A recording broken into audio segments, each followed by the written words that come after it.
اور دونوں دروازے کی طرف بھاگے، آگے یوسف، پیچھے زلیخا،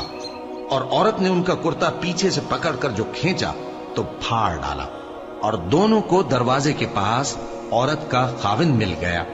تو عورت بولی کہ جو شخص تمہاری بیوی کے ساتھ برا ارادہ کرے، اس کی اس کے سوا کیا سزا ہے کہ یا تو قید کیا جائے یا اسے دکھ کا عذاب دیا جائے۔ یوسف نے کہا، اسی نے مجھ کو اپنی طرف مائل کرنا چاہا تھا، اور اس کے خاندان میں سے ایک گواہ نے گواہی دی کہ اگر اس کا کرتا آگے سے پھٹا ہو تو یہ سچی اور یوسف جھوٹا ہے، اور اگر کرتا پیچھے سے پھٹا ہو تو یہ جھوٹی اور وہ سچا ہے۔ سو جب اس کا کرتا دیکھا تو پیچھے سے پھٹا تھا، تب اس نے زلیخا سے کہا کہ یہ تمہارا ہی فریب ہے، اور کچھ شک نہیں کہ تم عورتوں کے فریب بڑے بھاری ہوتے ہیں۔ یوسف، اس بات کا خیال نہ کر، اور زلیخا تو اپنے گناہ کی بخشش مانگ، بے شک خطا تیری ہی ہے۔ اور شہر میں عورتیں گفتگویں کرنے لگیں کہ عزیز کی بیوی اپنے غلام کو اپنی طرف مائل کرنا چاہتی ہے، اور اس کی محبت اس کے دل میں گھر کر گئی ہے، ہم دیکھتی ہیں کہ وہ کھلی گمراہی میں ہے۔ پھر جب زلیخا نے ان عورتوں کی گفتگو جو حقیقت میں دیدار یوسف کے لیے ایک چال تھی سنی، تو ان کے پاس دعوت کا پیغام بھیجا اور ان کے لیے ایک محفل مرتب کی، اور پھل تراشنے کے لیے ہر ایک کو ایک ایک چھری دی، اور یوسف سے کہا کہ ان کے سامنے آؤ۔ جب عورتوں نے ان کو دیکھا تو ان کا روب حسن ان پر ایسا چھا گیا کہ پھل تراشتے تراشتے اپنے ہاتھ کاٹ لیے،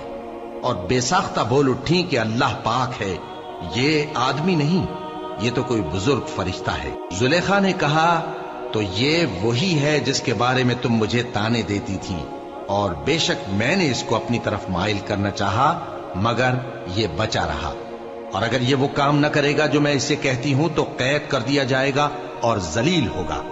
یوسف نے دعا کی کہ پروردگار، جس کام کی طرف یہ مجھے بلاتی ہیں اس کی نسبت مجھے قید پسند ہے، اور اگر تو مجھ سے ان کے فریب کو نہ ہٹائے گا تو میں ان کی طرف مائل ہو جاؤں گا اور نادانوں میں سے ہو جاؤں گا۔ پس ان کے رب نے ان کی دعا قبول کر لی اور ان سے عورتوں کا داؤں ٹال دیا، بے شک وہی تو سننے والا ہے، جاننے والا ہے۔ پھر باوجود اس کے کہ وہ لوگ ان کی بے گناہی کے نشان دیکھ چکے تھے، ان کی رائے یہی ٹھہری کہ کچھ عرصے کے لیے ان کو قید ہی کر دیں، اور ان کے ساتھ دو اور جوان بھی داخل زندہ ہوئے۔ ایک نے ان میں سے کہا کہ میں نے خواب دیکھا ہے، دیکھتا کیا ہوں کہ شراب کے لیے انگور نچوڑ رہا ہوں۔ دوسرے نے کہا کہ میں نے بھی خواب دیکھا ہے، میں یہ دیکھتا ہوں کہ اپنے سر پر روٹیاں اٹھائے ہوئے ہوں اور پرندے ان میں سے کھا رہے ہیں، تو ہمیں ان کی تعبیر بتا دیجئے کہ ہم تمہیں نیکوکار دیکھتے ہیں۔ یوسف نے کہا کہ جو کھانا تم کو ملنے والا ہے وہ آنے نہیں پائے گا کہ میں اس سے پہلے تم کو اس کی تعبیر بتا دوں گا۔ یہ ان باتوں میں سے ہے جو میرے پروردگار نے مجھے سکھائی ہیں۔ جو لوگ اللہ پر ایمان نہیں لاتے اور آخرت کا انکار کرتے ہیں، میں نے ان کا مذہب چھوڑ دیا ہے، اور میں اپنے باپ دادا ابراہیم اور اسحاق اور یعقوب کے مذہب پر چلتا ہوں۔